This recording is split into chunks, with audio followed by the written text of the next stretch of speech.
नवादा में जिस तरह रात भर गोलियां चली हैं, गरीबों के घर जलाए गए हैं, गरीबों के घर उजाड़े गए हैं, दलितों के इज्जत और आबरू के साथ खिलवाड़ हुआ है, ये दरअसल बिहार के नीतीश कुमार के कुशासन की सबसे बड़ी नज़ीर है। लॉ एंड ऑर्डर चुस्त और दुरुस्त रखने का दावा करने वाले वज़ीर आला को कौम के सामने में माफ़ी मांगनी चाहिए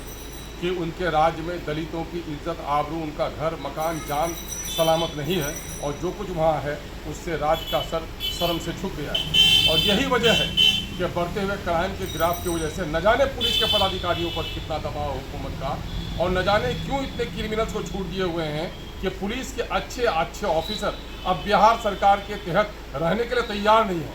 है ना। लांडे जी एक अच्छे पुलिस ऑफिसर थे, उनके लॉ एंड ऑर्डर का क्या कहना, लेकिन उन्होंने भी उकसाकर आज बिहार सरकार की मुलाजमत छोड़ दी और आईपीएस की नौकरी छोड़कर बिहार के इस कुशासन के खिलाफ लड़ाई लड़ने का इरादा किया है। इससे बढ़कर क्या सबूत हो सकता है। बिहार में दलितों का और ख़ास करके अक़लियतों के जान और माल के बारे में बड़ा सवाल खड़ा हो गया है। अभी समस्तीपुर से खबर आई है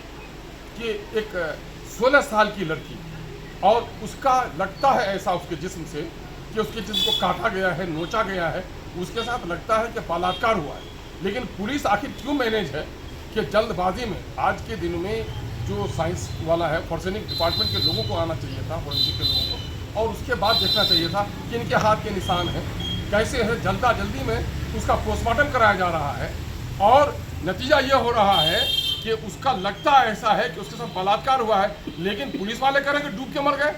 अभी जब पोस्टमार्टम की रिपोर्ट भी नहीं आई है तो लगता है एक शक की सुई वहाँ भी जाती है कि उस लड़की के साथ कहीं ना कहीं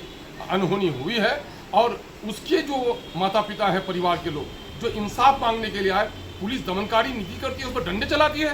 क्या इस मुल्क में इज्जत और आबरू के साथ जीना और इज्जत और आबरू की लड़ाई लड़ना भी पाप हो गया है? यकीनन है कि नीतीश कुमार जी के राज में ये सारे नंगे नाच हो रहे हैं। जनता को इसके खिलाफ उठना चाहिए। एमआईएम सरकार की निंदा करती है,